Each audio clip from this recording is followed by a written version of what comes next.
for change. But of course, being Germans, it would be an incremental change.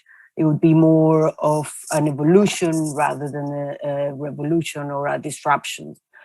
I think it's very well known that stability is very appreciated value among Germans, as the 4 consecutive mandates of Angela Merkel have shown, being her a symbol of stability. She embodies, probably like no other politician, this longing for security and stability. And then the fact that Olaf Scholz, the social democratic candidate, was the preferred by the voters, his party, but also him, and having him play the role of the most Merkelian wannabe candidate during this campaign, also supports and shows this fear of disruption. So yes, Sunday there was a sort of political earthquake, but it was an earthquake a la Germany, so always moderate and incremental, as I said at the beginning. But nevertheless, I really think Germans want change, and they've shown that in this election. They do consider that the status quo, it's not an option. A majority want a greener country and a strong push on issues like digitalization or fixing the crumbling infrastructures. And yeah, I mean, because I was reading these days, no, compared to other countries, to Italy or Spain, of course, it's quite a limited and moderate desire of change. But I think it's interesting to look at within the German society. And if we look at the polls that were published the day of the elections, we see that 51% of the voters said they wanted some kind of change, correction, or policy adjustment in Germany. And 40% said they wanted fundamental change. What is interesting is to look at what happened when they asked the same question in 2017. And the desire for change is much stronger now. Only 19% then in 2017 said they wanted a fundamental change, and 34% said they wanted some change. If we look at who wants change in Germany, according to the polls, we see that it's mostly people, voters from AfD, the extreme right, and Die Linke, both parties that have suffered losses in this election. But on the third position appears the Greens. They obtained 15% of the votes. Some, you know, they're not as big as what expectations were some weeks ago, but still is their best result. And I also think that the influence of the Greens goes well beyond their electoral results, that the climate crisis has dominated this campaign, and that no political party can now afford not to have a detailed climate program. And the Green vote also takes us to the generational divide, because it's been younger German voters have supported the Green Party and also the Liberal Party, whereas the older voters have voted for the so-called traditional parties, the Social Democrats and the Conservatives. But even if they're minority in the government, the Greens and the Liberals, they will most certainly be in the next German government, and also there will be kingmakers, which allow us to think that they will have a pretty big influence.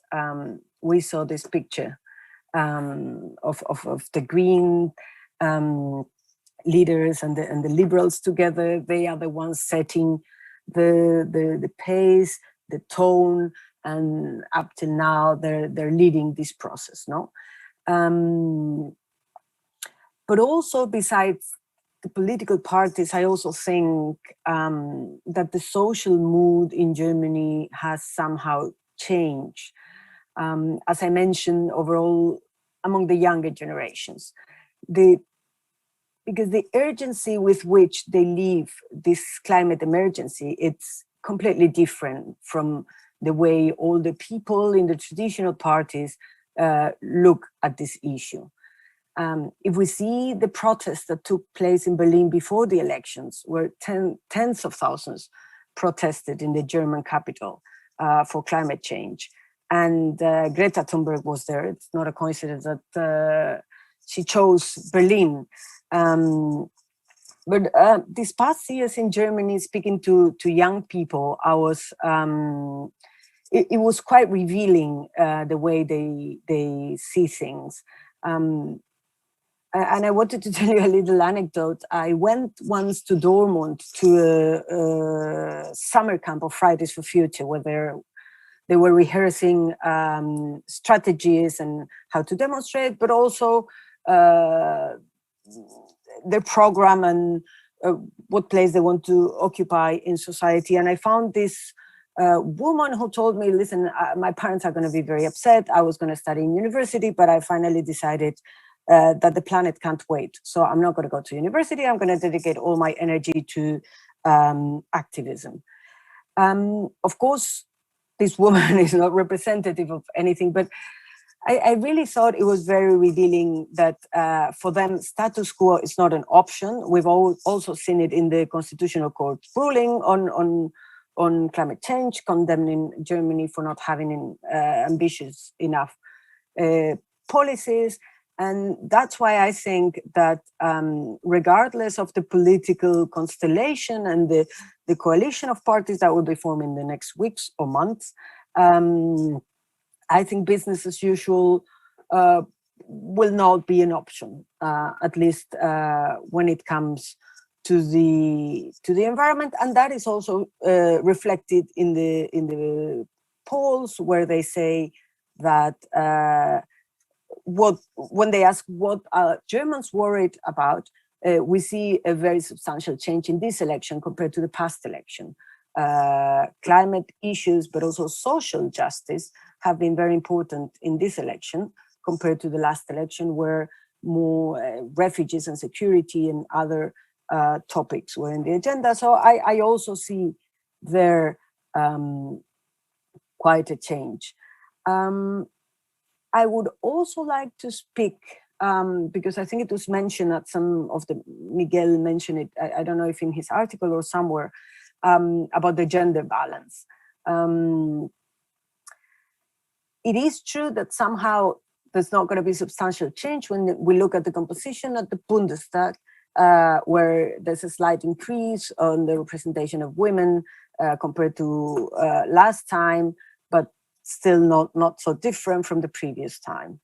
But I think there would be, if I could call it, a reverse change in the new government, because we're moving from a female chancellor to a male chancellor. That's obvious, as the Taz, the newspaper, pointed out the day after the election. It is a boy. It is a male chancellor. But then also, if we look at the positions that are going to be filled in below, we probably will have a deputy chancellor and we'll have a finance minister, and they're the two figures that are very prominent and very keen on occupying them, and that is Christian Lindner from the Liberals and Robert Habeck from the Greens.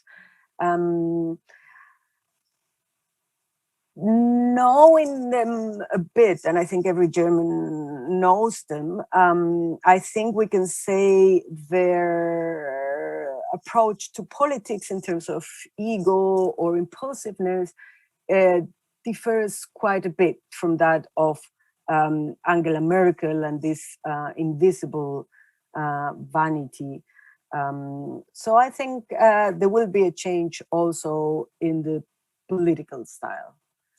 And yeah, I don't know if I should leave the room to someone else. Thank you very much, Anna. Of course, the rest of you must feel free to challenge Anna on some of those very interesting points that she's made. So a rumble, perhaps more than an earthquake, but at the same time, significant expectations when it comes to challenging the status quo, particularly on the part of younger voters who are overrepresented, perhaps as a proportion of the population among the Liberal and the Green electorate. I'm told that our YouTube connection was a little bit late, so let me just say that was Ana Garbajosa, a well-known, experienced journalist and writer. And I'm now going to hand over to Christian Odendahl, who is the chief economist at the Center for European Reform based in Berlin. Christian, the microphone is yours. Well, thank you very much, and lots to agree with. And I always love to have this, an outside international take on Germany and the election. And I think it's what she said, an earthquake, but a very German one. I thought was a very good frame for this. On economic policy, my focus, I just want to take first the chance to look back a bit. In 2005, when Angela Merkel started, she started as a sort of neoliberal reformer, if I may say that, and almost lost the election because of it. Then she basically did nothing because in the Grand Coalition, there were not many reforms left or not much energy to reform anything. And then she inherited an economic booms of sorts fell into her lap. After the financial crisis, Germany again recovered very quickly. And in the Euro crisis, Germany was a sort of anchor of European economic stability. And I think that must have informed sort of her view on economic policy, because when she started in 2005, she was being told by the economics establishment in Germany that lots of reforms were still needed to cure this sick man of Europe. And yet she did nothing and saw the German economy booming and generating several million jobs in the process. Then Merkel had to deal with various crises that then overshadowed all economic concerns. So I would say that, starting now from this election, we can say, well, this last decade of crisis has left us with quite a substantial to-do list. Take digitalization, for example. I think the pandemic, it was clear before the pandemic that Germany was not a front runner when it comes to digitalization. But I think the pandemic has brought that point home in a way that sort of large chunks of German voters understand that a lot needs to be done and a lot of investment is needed. Take the transformation of German industry. It's very fortunate for Germany that Tesla is building its big factory in Germany, but it also shows that there's a whole new car industry cropping up, and the German car industry and its entire supply chain have to make a huge transition and have to make that very quickly. And this even made it into the party platform of the left party, our socialists, who didn't do very well in the election, but still they wanted to put together a 20 billion euros per year transformation fund for the German car industry, where you think like, really, is that sort of usually a core part of a socialist platform to dish out huge investment sums to the industry? But I think that shows you that there's a deep and broad consensus about that quite substantial investment is necessary to bring to help the German industry make that transition. And of course, climate change is standing above all of this. Somehow, I think abroad, correct me if I'm wrong, Germany has this green image, but this is almost entirely unjustified. If you look at the numbers, Germany is still one of the worst polluters per capita in Europe. And Merkel's track record on climate change is just terrible. And so this is where we are. The transition that we still have to make on traffic, on buildings, on industry is very substantial. And so I think there was a broad sense also in the voting population that while Merkel was a very experienced and sort of sober, rational crisis manager, just like the Germans like it, and Scholz would probably in a future crisis be relatively similar in considering his sober persona, that some things needed to change. And I'm assuming that we get a traffic light coalition. So I just want to quickly take a look into the future of what we can expect. So a traffic light coalition is the Social Democrats in the lead with Olaf Scholz as Chancellor, the Greens, and the Free Democrats. The Free Democrats are usually called a liberal party, but I think that's a bit of a misnomer in the international context because it's not liberal in the international sense. It's a sort of pro-business, slightly conservative, but on civic rights and so forth, a liberal party. As Anna said, the Free Democrats and the Greens have been the winners among the young and will carry quite a bit of political weight. They combined are as large as the Social Democratic Party. But since they will be the kingmakers, and both the CDU and the SPD want to govern and want to be at the top of the government, I think the Greens and the Free Democrats will wield quite some power in these negotiations. So the Social Democrats under Scholz had already brought public investment to a much higher level than under the previous Merkel governments. And I would very much expect the Social Democrats to push that public investment agenda forward. But the Greens would want to add a sort of large green investment package, and they have campaigned on a 500 billion investment package, which they have to get over the line. So in that sense, I think there is broad agreement between the Social Democrats and the Greens.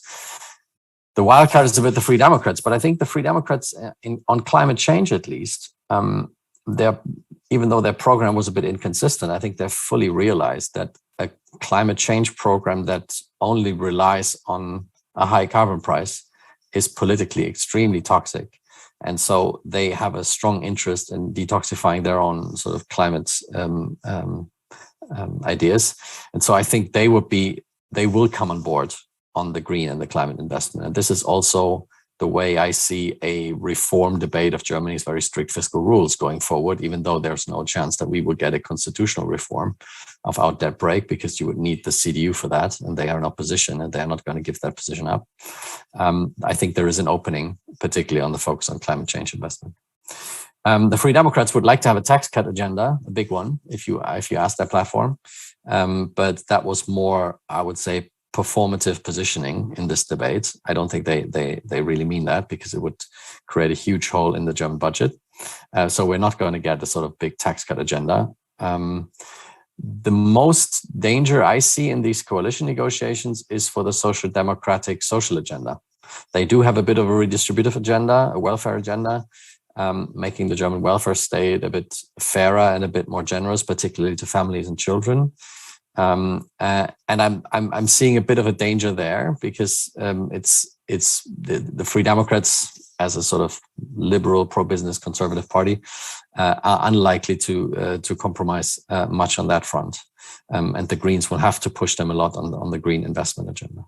So that's why I'm slightly hesitant to, I'm a bit for the Social Democrats. I'm a bit nervous to what extent they can get their points into this final coalition agreement if it comes to pass. So this would be sort of the rough outlook on, with a bit of looking back of the German election on economic policy, and happy to come back to any questions that might arise. Excellent. Thank you very much, Christian. And let me again apologize. I understand our YouTube connection was slightly faulty earlier. So finally, we're getting down to the nitty-gritty. A traffic light coalition seems to be gaining some attraction, at least in this panel, with the Free Democrats and the Greens as kingmakers, of course, and therefore, in fact, already negotiating amongst themselves as a way of preparing the lay of the land for their talks with the Social Democrats later on. We now have, let me reintroduce you, as I said, because perhaps people weren't able to listen. We have Sophie Pornschlegel, and she is the Connecting Europe project leader and senior policy analyst at the EPC. So thank you very much for joining us, Sophie, from Brussels. What is your perception then of how this debate is playing out in the European capital? Thank you. Yes, thanks for the invite, and I'm very happy to be able to speak here with these wonderful speakers. I think from a Brussels perspective, there's a little bit of a disclaimer before I get into the topic of how this new German government will play into EU policy, and that's that EU policy did not play a role in the campaign. So it's a little bit hard to judge what it will be, because all you can look at is the party programs. It's actually quite interesting to see that it was not mentioned at all during the campaign, the talk shows between the candidates. and that it did not seem to be linked to EU policies, all the topics that should be linked to it, as it's climate, the Green Deal with climate, whether it's public investments, whether it's the digital transformation, it stayed very national, which can be seen normal, that the EU does not play a big role in national elections, but in view of the power and the economic and demographic power of Germany within the EU, you would have expected something else. So all I'm saying is based mostly on the party programs, just for you to know. I think the first point about EU policy is that from a Brussels perspective, it's mostly a timing issue and not so much a policy issue. So it's mostly about looking about how long it's going to take to create a new German government. We all have in the back of our minds the 2017 negotiations that didn't go that well. We waited for 6 months and then had a German government, and that pushes behind the EU agenda. And that's also looking at the timeline of the European Commission that is almost half mandate. So there's a lot of things to do, whether it's the transition with the Green Deal and the digital transformation, but also issues like the Eurozone reform that need to be pushed forward. And without a German government, you can't do much. So I think the timing issue is the most pressing one from a Brussels perspective. The second point is on the legacy of Merkel. There was a lot of media requests lately on what it means. It's interesting because it really is in complete contrast to the lack of, attention about EU policy, that how much the international media actually looked at Germany during that time. And I would say that the legacy at EU level is there were two kind of narratives. The first one was the crisis manager Merkel that managed to go through this crisis decade, financial crisis, Euro crisis, migration crisis, Brexit a little bit, and then COVID. And there's a more critical one that says that she really lacked strategic vision and that she didn't manage to push forward a lot of policy files that really needed to be pushed forward independent of the crisis. So I think that's like the legacy that you will see here. When it comes to the new government, we'll have to see how Olaf Scholz would position himself. From his own personal style, I don't expect too much of a change, but I think from a policy perspective, maybe you could see some changes, but there it also very much depends on the coalition agreement and whether the Liberals will move on certain issues, especially when it comes to fiscal policy. That leads me to my third point about the next coalition. I think on a policy, we all expect to have traffic light. It's not completely sure. We might have Jamaica with the Conservatives, but as it looks like, traffic light is the more convenient option, or the more likely option. And there, I think it will very much depend on how the Greens and the Liberals will negotiate also on Europe and what position EU policy will have in the negotiations. To go back to 2017, EU policy had 4 pages in the last coalition agreement, which was almost nothing. They made a big thing out of it because it was in the first position of the coalition agreement and that they said the EU was extremely important. But the problem you see a lot in Germany is that they tend to have a very pro-European narrative, but when it comes to concrete action, it gets a bit more difficult. And when you get to the nitty-gritty, it's maybe not as pro-European as the narrative might say. But we'll have to see. And I think some positives could be that you will see a stronger, more ambitious, that Germany will put its political weight behind the Green Deal a little bit more, because there was the Fit for 55 package that got published last summer, so in July 2021.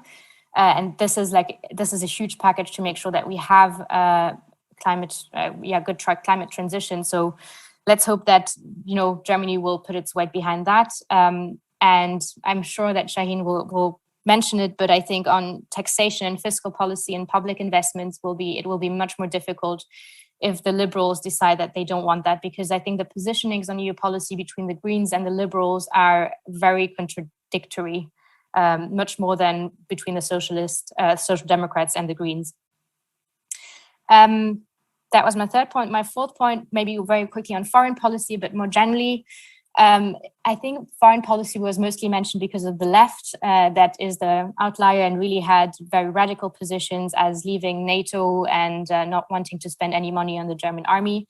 I think there are differences between the 3 parties that will be part of the traffic light coalition. And I think it will be interesting to see how they position themselves on what you could strategic autonomy, or how strong Europe should be in the world.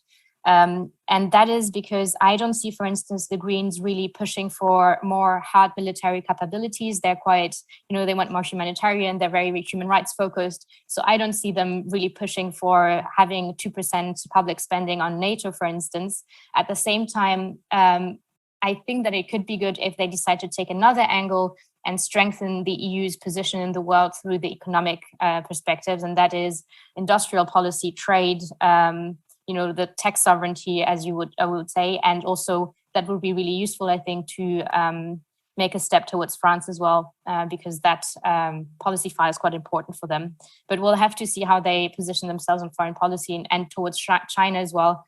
I haven't heard Scholz say much about China, so we'll have to see. And I think it's complicated discussions that we will see in that respect. So to conclude, I would definitely agree with Anna that it's incremental change. It depends, change is very relative. It depends what you compare it to. You won't see radical change, and maybe that's a good thing. At the same time, I think it will be interesting to see what comes out of the coalition agreement and in which direction the new government wants to steer Germany, and also in that case, German EU policy. Thank you very much, Sophie. We now have with us Shahin Ballet. For those of you who didn't hear my first introduction, he is at the German Council on Foreign Relations, where he runs that institute's geoeconomics program. The floor is yours, Shahin. Thank you for joining us. Thank you very much. Thank you for your invitation. So a lot of ground has been covered, which makes my intervention both easier and more difficult at the same time. I tend to share a lot of what has been said about the likelihood of a traffic light coalition, and I tend to share most of what has been said about the policy consequences of that. I think on the whole, my main message would be that yes, we are witnessing quite profound political changes in Germany, not only because it's the end of an era, but also because there are important shifts taking place politically. That being said, I don't necessarily believe that these important political shifts will result in very important policy changes. And so in my mind, whether we end up with one coalition or the other at this point is not going necessarily to mean a whole lot of very important policy changes. And I know that sounds very disappointing, but I think on the big ticket issues, and in particular on the European policy front, or on issues that are domestic but that have a European aspect or consequence, I'm not exactly sure we're going to have a big shift. And I think what Sophie has said about the importance of the 2017 coalition negotiation precedent is very true. If you remember back then, basically very quickly, the Greens, who had come to the negotiations with quite high ambitions on the European front, were very quick to abandon these demands, given the opposition of the FDP. So I'm very, very curious to see what the negotiations between the FDP and the Greens will result in, because I think that is central. And to some extent, even though at the moment this is just an Instagram picture, the fact that there has been some talks between them two even before there are talks with the CDU or the SPD is quite telling about the importance of resolving tensions between the FDP and the Greens as sort of central to any coalition, whether this is a coalition at the end of the day with the CDU or the SPD, even though the SPD-led one is more likely. So I think it will be very important to see what comes out of these negotiations and what is actually set in stone in the coalition agreement. My bet at the moment is not much will be set in stone. Is actually the more likely outcome is that we have a very open formulation in the coalition agreement, such that nobody can claim victory, but also nobody has lost face. And I think that's probably an important starting point, which leaves the door open to a lot of things that could happen in the next term.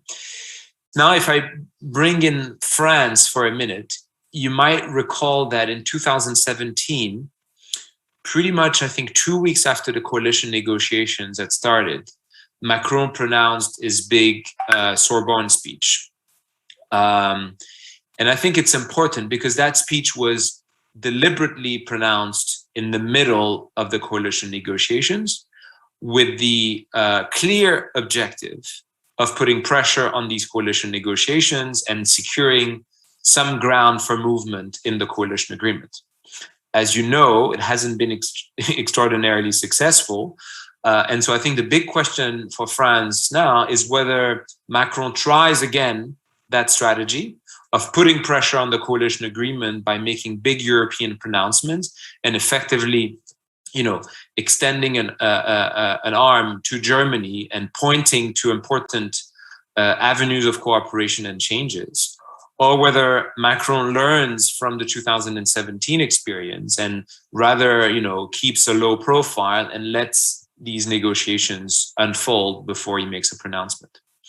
As you know, the French presidency of the EU is going to start early in 2022, and Macron will probably set the agenda for that presidency late in 2021, probably early December or even late November. So we will still be in the middle of coalition negotiations, most likely, when basically France, not only has an opportunity to say something, but probably will be forced to say something by virtue of setting out its presidency's agenda. So I think that's an important element to keep in mind.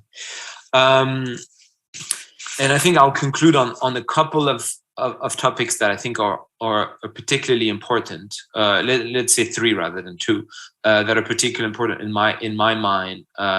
Both for the German domestic debate, but also by extension for the European one. So one is, of course, the fiscal rule agenda. And that's something that is domestic in nature, because I think it raises a question and a tension about whether Germany can meet its climate objective with the current fiscal framework and with the current constitutional debt brake. My view is that it cannot. And there is already a debate in the Constitutional Court with an important ruling by the Constitutional Court on the climate protection law, which the Constitutional Court has deemed insufficient to meet Germany's climate objectives. So we see here the beginning of a tension between the constitutional debt brake and the climate objectives of Germany. Can the two be reconciled? And if they are to be reconciled, doesn't that imply a change in fiscal policy? So that, I think, is one critical topic that I hope the coalition agreement says something about. The second has been mentioned earlier is the question of how much European integration and how much European sovereignty or autonomic or strategic autonomy do we want to move towards? And I agree with what has been said that in fact a green an SPD green coalition may not be more forthcoming on these issues than the current one. And so that, I think, is a source of concern in Paris, and I think a subject of a reflection in Germany. And while I think Germany's views towards NATO's are deeply rooted and fairly transpartisan, barring Die Linke, given what has happened in recent months, from Afghanistan ranging to AUKUS, there might be also space in Germany for a deeper reflection about European defense and the need for maybe more national spending and more European planning. Where I think there is a crucial tension that the French don't want to see is that I think the French are hoping that strategic autonomy would mean European means for French foreign policy. And I think that is something that is rightly unacceptable by Germany. And so I think there is a real issue and a real debate to be had between France and Germany on what are the terms of this European sovereignty and how much sharing of the decision-making does that mean. And last but not least, I think it's a dormant issue, but it's an important one, is the issue of the legal order. And we've seen that issue popping up with the constitutional ruling on the ECB QE. But I think that ruling, other than the QE, said something about the limits of European integration and how much we can do in terms of fiscal integration, in terms of political integration with the current treaty. And so I think the real question to me, as a result of that, is how much this new coalition will be prepared to embark on a treaty revision agenda. It might be an agenda that takes 10 years to develop. But how much Germany realizes that with the current treaty, there's only so much that can be done in terms of integration. I think that's an important point that I would hope to be discussed in this coalition agreement. And that's it for me. Brilliant. Thank you very much. And thank you for reminding us of those domestic German constitutional constraints, which we often forget about when we are thinking about how Germany can define its contribution to European integration, and of course for stressing the importance of the fiscal rule agenda, which is of massive importance to us here in Spain. And I suppose that Miguel will pick up on this. Miguel, the microphone is yours. Thank you. Thanks, Charles. Thanks to all for being here and covering a lot of ground. So I will try to be short so that we have a second round actually. I guess, the view from Spain on Germany's elections and the results, I think I sum it up in that,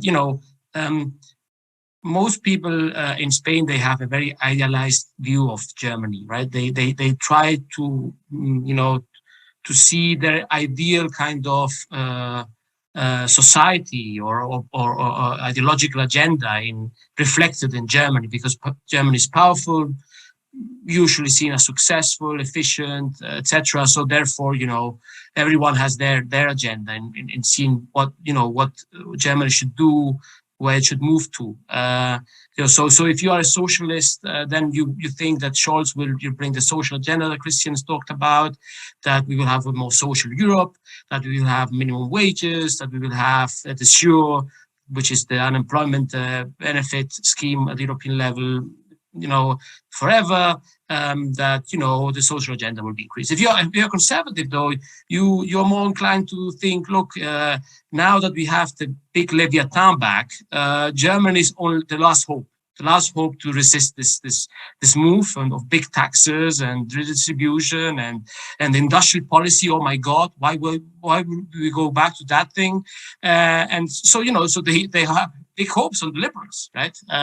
That would be their agenda. And if you are really green-minded and you are sensitive on these issues, you think really the Greens will push this. And on foreign policy is a bit the same, right? I mean, Atlanticists would think, look, now finally Germany is gonna, be closer to Washington.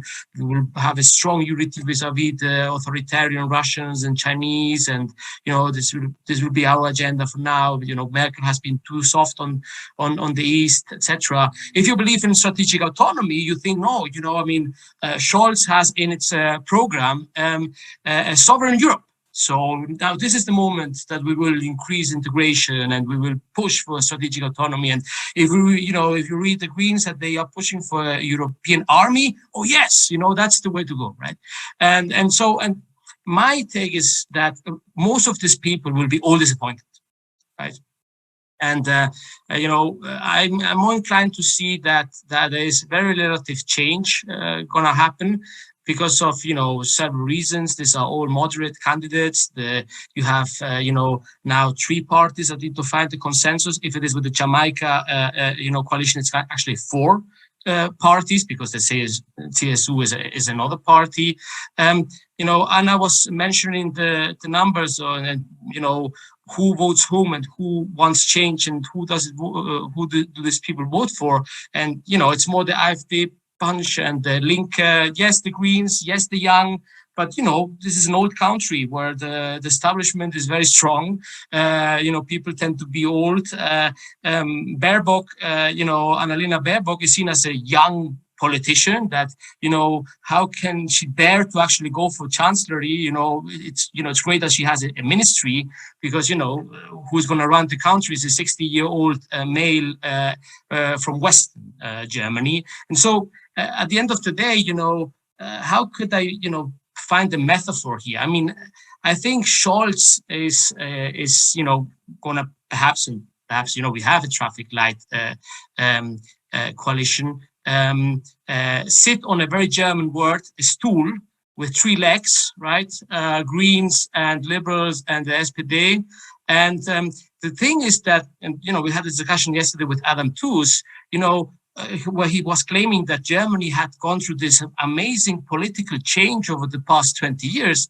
And I was like, well, hang on. I mean, have you seen the changes that occurred in France and Italy and Spain over the past 20 years? I mean, Macron just destroyed the political system in France, right? Podemos really, shook the Spanish bipartisan kind of double, the big party, the 2 big party system, and Ciudadanos even, came in as a liberal party in the Spanish context, unheard of, right? And I mean, I don't have to tell you about Italy, right? I mean, from Cinque Stelle to the Lega, suddenly, being in favor of the unity of Italy to, Fratelli d'Italia, I mean, so the metaphor here is that Scholz sits on a stool with 3 legs without wheels, and the room over the past 10, 15 years, being the room, globalization, Europe, the neighborhood, has transformed amazingly. It's a changed room. The music is a different one as well, right?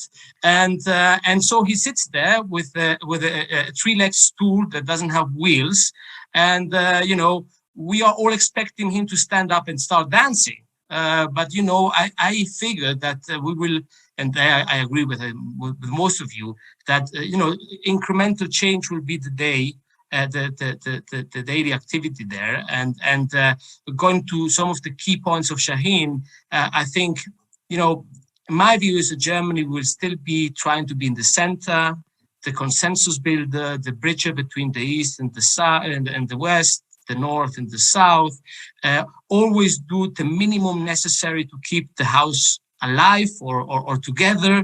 This is on the fiscal side, etc. So where there is consensus, and I finish with this, in Spain, no matter whether you're green or red or blue or I think the consensus is, look, we need the Next Generation EU scheme fund to continue, and I think that's going to be really a big test, because both the SPD and the Greens in their program said that they will want to continue this in one form or the other, but the Liberals said no way, right? And so a lot of people really here are worried that this might be the case, and that's why, from what I hear from a lot of my colleagues, etc., it's like Lindner should not be the next finance minister, and that goes perhaps back to Christian, whether or even Shaheen or even Anna or Sophie, whether Lindner can compromise a bit more on that agenda, or whether this is a big red line that will not be moved, and so we are stuck with the Scholz on a 3-legged stool that doesn't move. Very much, Miguel. So it's about 1:45, so we still have half an hour. We're doing fine. So let's have another quick round. Anna, there are people asking us.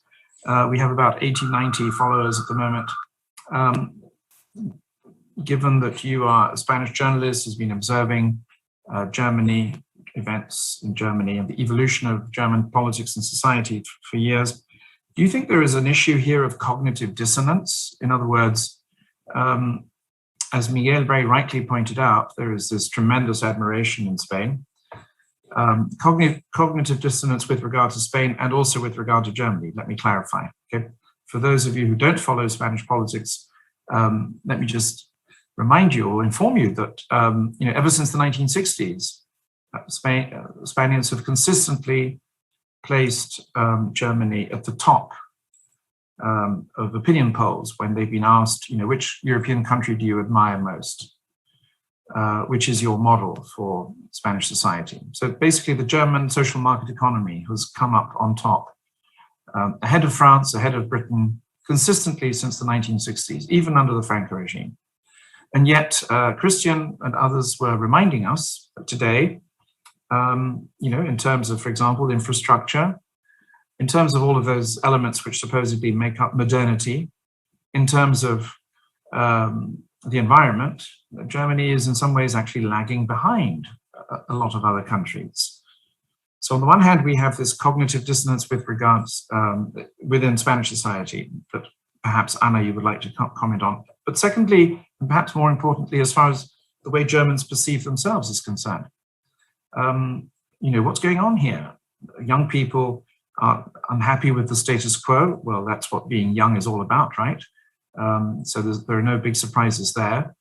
But what's really interesting, I would say, is that we've moved quite quickly from a scenario in which the big two German parties captured 80-85% of the vote, to Sunday's election where they captured about 50% of the vote. Again, as Miguel was saying, that's actually quite reminiscent of what happened here in Spain.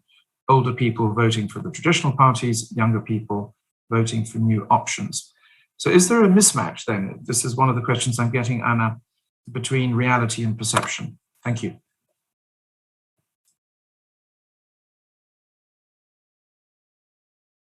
You're on mute, Anna. Yes, I definitely think there is a mismatch that I've been living. My family is half German, my husband. So I live this on a daily basis, both ways. And I think it has to do with, well, on the one hand, the complex of the Spanish population that tend to think that anything foreigner tends to be better than what we have here, and to admire, in the case of Germany, is particularly strong, this sense of admiration. And there are a lot of myths when it comes to Germany. I think there are a lot of things to admire when it comes to the political system, when it comes to accountability, when it comes to the willingness to compromise, that I think we will see it in the coalition formation, this pragmatism that we lack in Spain. But having said that, there are also many aspects, and for me it was particularly striking during the pandemia. In Spain, we tend to think that Germans are very disciplined and they tend to obey the norms. And that's, that can be the case sometimes. But for example, in Spain, we had a very strong confinement. People were in their houses, locked. The rules for fighting coronavirus were very, very strict. And I kept on thinking that would never could have been viable in Germany. Germans were protesting from day one on the street, and they didn't even have to be locked at home. They didn't have to wear masks on the streets. And no Spaniards would have believed that was the case, no? And when it comes to what you mentioned, infrastructure and digitalization, it is striking. I mean, every Spaniard that sets foot in Germany is very surprised of what they see. And I definitely think, I don't know if cognitive dissonance, it's a bit too strong, but there's certainly a mismatch, between perception and reality. Thank you. Christian, over to you now. In general, in this conversation, most of you are telling us not to expect very radical changes as a result of these elections. And yes, so we're hearing more about German pragmatism and transactionalism and so on, which we are familiar with, of course. What kind of reforms then do you think are actually viable in Germany, given this very complex, fragmented political landscape, and given also perhaps some of the constitutional constraints that Shaheen was referring to? Thank you.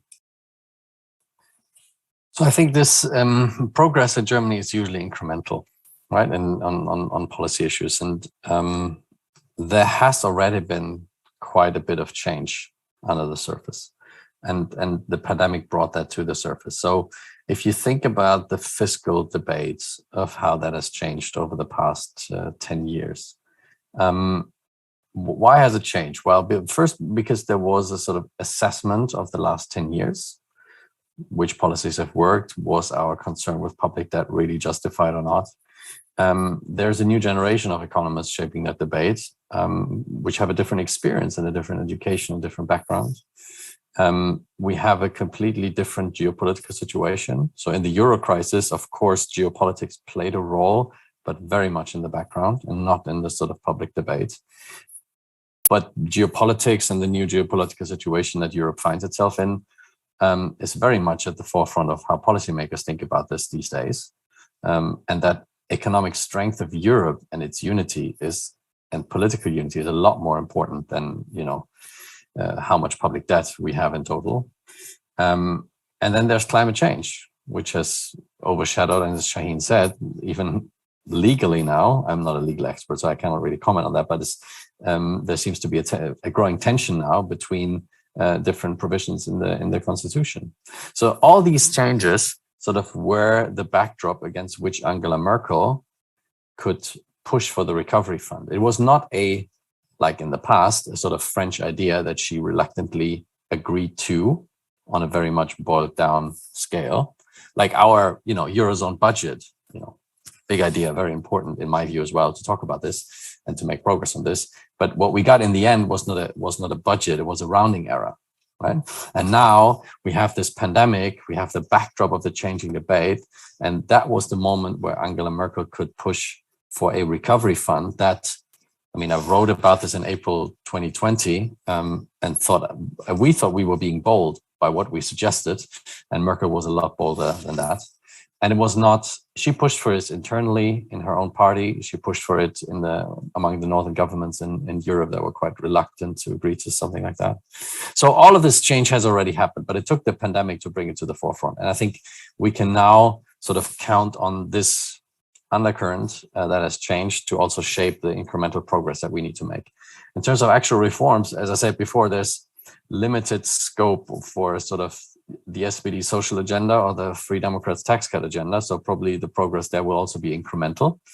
The only issue where there's no option for incremental progress is climate change. And I think this is where the Constitutional Court's ruling is so important.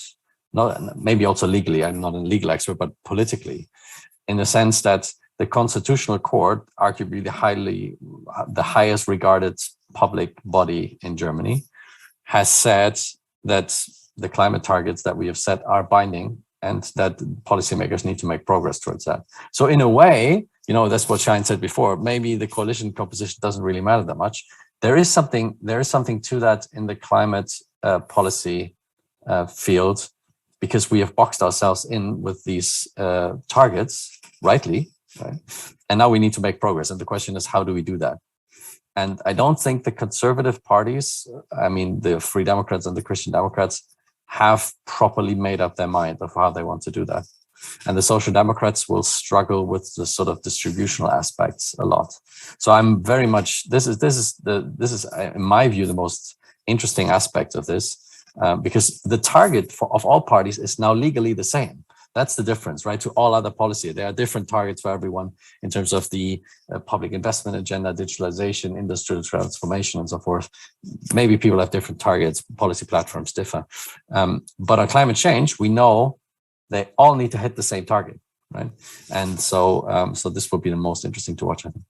Christian, how likely is it for this traffic light coalition to agree on a continuation of some form of next generation EU scheme? What is your take on this one? So my sense is that they will try to avoid this debate as best as they can, because this is not for this government's term to decide, and nobody wants to spend precious bargaining chips on that debate. I think what is incredibly important under this in these 4 years is to make sure that the implementation of Next Generation EU is seen as a success, right? It should first be a success, right? But then also in the debate seen as a success, right? These are two different steps in this. And this will be the most crucial under this government and this government's European policy. I don't think we will have a proper debate, and maybe we shouldn't, because if there is a sort of, the limited capacity of the German debate to digest sort of common European fiscal policy, and also the limited political bargaining chips that the more progressive parties have, should we spend those in these 4 years on the continuation of the recovery fund, or is not now the opening for reforming Europe's and Germany's fiscal rules in a more climate-friendly direction. Because there is an opening, and this is definitely more urgent in my view to do that. And so maybe this is the way to go rather than focus on the next generation EU. Shaheen, I think you wanted to. Yeah, I just wanted to add something on this because, I think Christian is right to say that Merkel, to some extent, has been bolder than what could have been expected because we've, taken a leap during this crisis. Some people called it a Hamiltonian leap. I stayed shy of calling it that for many reasons that we can discuss.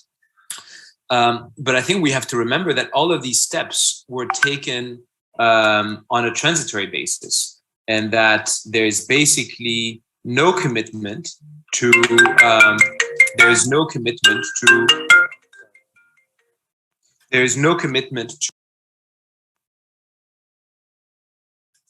You're on mute, Shane, you're on mute now. There's no commitment to make these features and these changes permanent. And I think that's going to be an important part of the next political debate in the next term. However, I very much agree with Christian that I think everybody will try to avoid the conversation about the permanency of the RRF. And to some extent, I think it doesn't matter, because I think that for pure formalistic reasons, we will not renew the RRF because we said it was a temporary device, and so it will not be renewed. But that does not preclude us creating a new fund for environmental transition in 2026 that is not the RRF, of course not, but that somehow uses the same technology, common borrowing, own resources, and basically achieves pretty much the same thing. So I don't think we should bang on the table for making the RRF permanent. That might actually be a loss of political capital. Maybe we should just bang on the table for saying, after we've reformed the national fiscal rules such that they allow more fiscal space for transition, maybe that alone will not be enough. And maybe we'll need more European resources for transition. Or maybe we'll need more European resources for defense spending because national budget will not want to do that. Or maybe we'll need more European resources for, I don't know, a new vaccine against COVID or whatever it is. And so I think the door for new common resources has to stay open. Whether technically it takes the form of the RRF or some other instrument, I think we should be agnostic to that. And if it's easier that it's another instrument with a different legal basis, then so be it. Just to conclude on that, I could even see a coalition agreement that states the RRF will not be made permanent. And that to me would not be the end of the world. That's a good point, because I think a lot of people in Spain would be very disappointed. Hyperventilating, yes. Yes. But Shaheen, I think we should not. Yeah, from your angle, and I think I'm very interested on this because, you are well positioned to have an answer here, or at least, an insight, on the fiscal rules that might come, and, the Growth and Stability Pact, and, what will we end up once the pandemic is over, etc. This is a big topic, of course, for the French presidency, etc. Where do you see the landing zone between, Linda's position that we should go back to 3% and 60% debt, back to the fiscal rules, and that is a must, and a lot of the conservative establishment in Germany agreeing with that, and the French idea that is shared in Spain, and by a lot of, and I guess Christian as well, of saying, look, those are old rules. It would be crazy to go back to these rules, and that would be, again, austerity in our faces. Yeah. So I think there are two debates that are somewhat distinct, that are of course linked, but I think it's useful intellectually to separate them. One is what happens in the short term. Do we reintroduce the rules in 2023? So that's one question. And the other is, how do we change the rules over time? How do they need to be to adapt? And to some extent, these are two separate conversations. They're linked, of course, but they're two separate conversations. I think the urgency is to have a settlement on what do we do with the rules in the short term, because I think the uncertainty that we have now is casting a shadow over fiscal policy today. The fact that we don't know if we'll have the rules back in 2023, if we have them, how do we have them? I think that is casting a long shadow on fiscal policy making today. I think there is a second debate about, how do we reform the rules? What is important, what is not? And that to me is a debate that can take a bit more time. On what do we do today, there are several solutions. None of them are perfect. I'm inclined, because there is no consensus on what to do about the rules, I'm inclined to choose a solution that is a second best solution, but that I think is the solution that gives us more time and more space. And that solution is to say, we reintroduce the rules. That means we have to put everybody under excessive deficit procedure.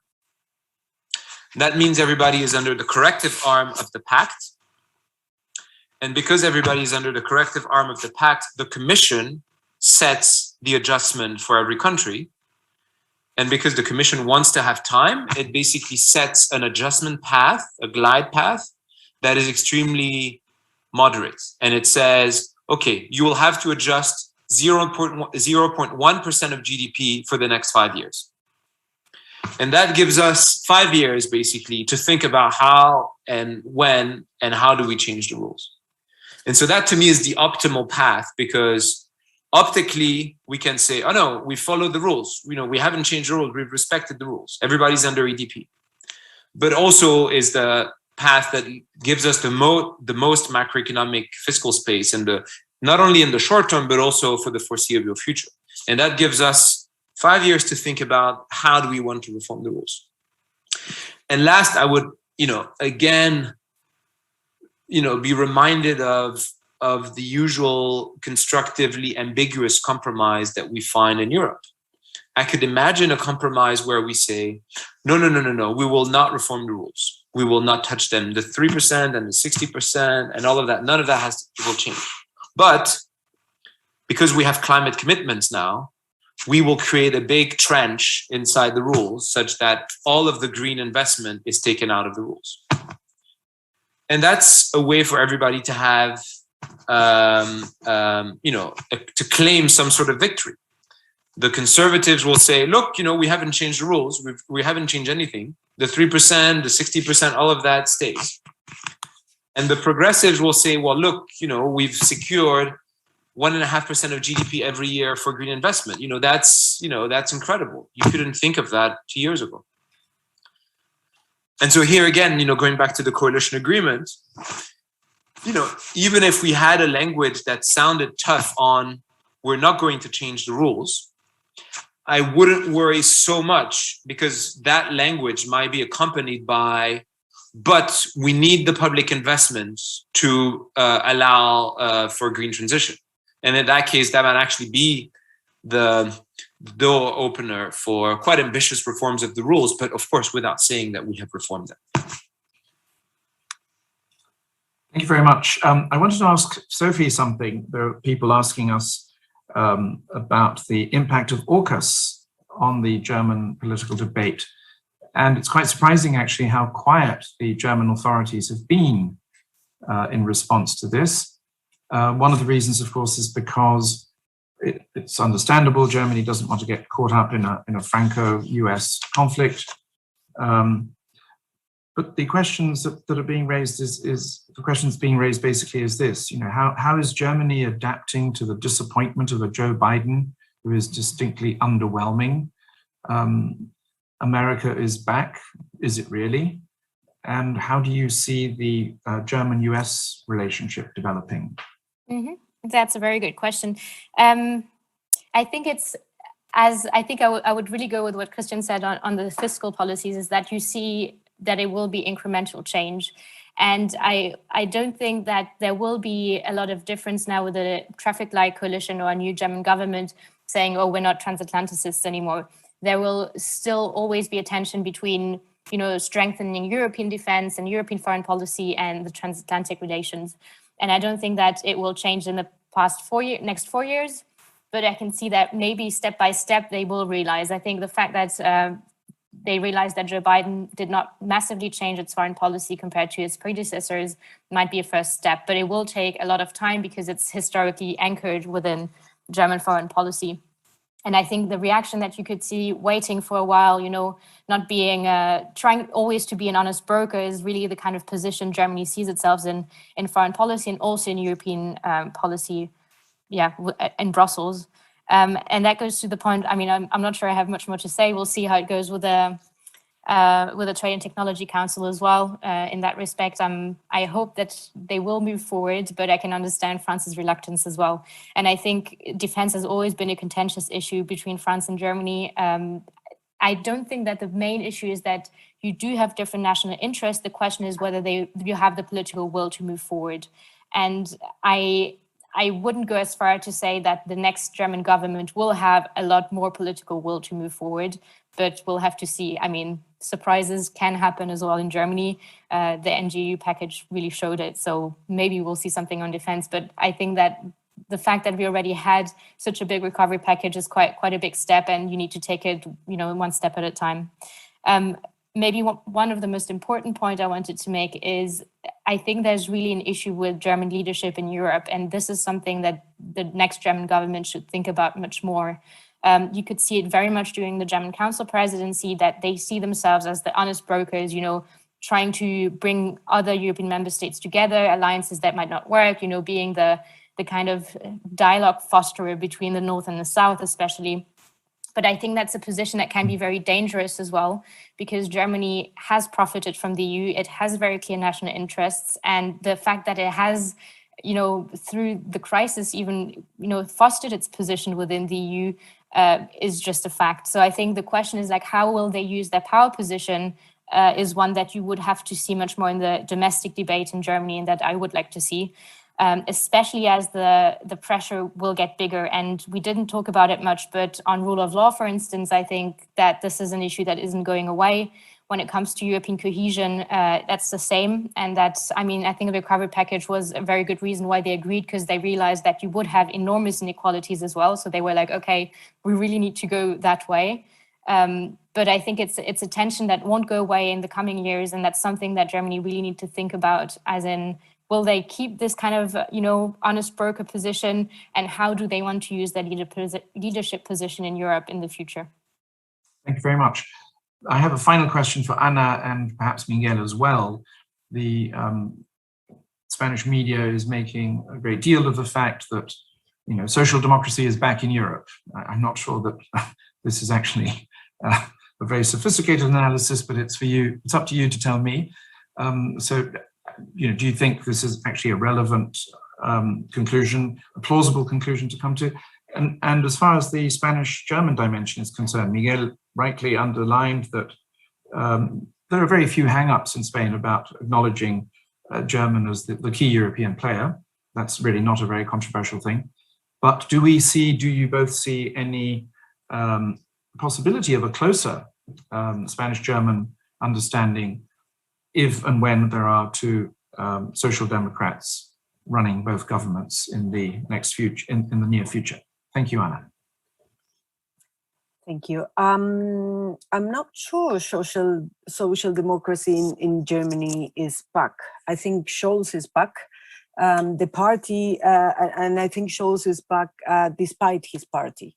The SPD has been running very low for years, and even until weeks before this election, and there's no sign of recovery. I think what they've done very well is to show unity in the run-up to the elections. As we all know, the presidents of the party belong to the more left-wing of the SPD, whereas Scholz is more the centrist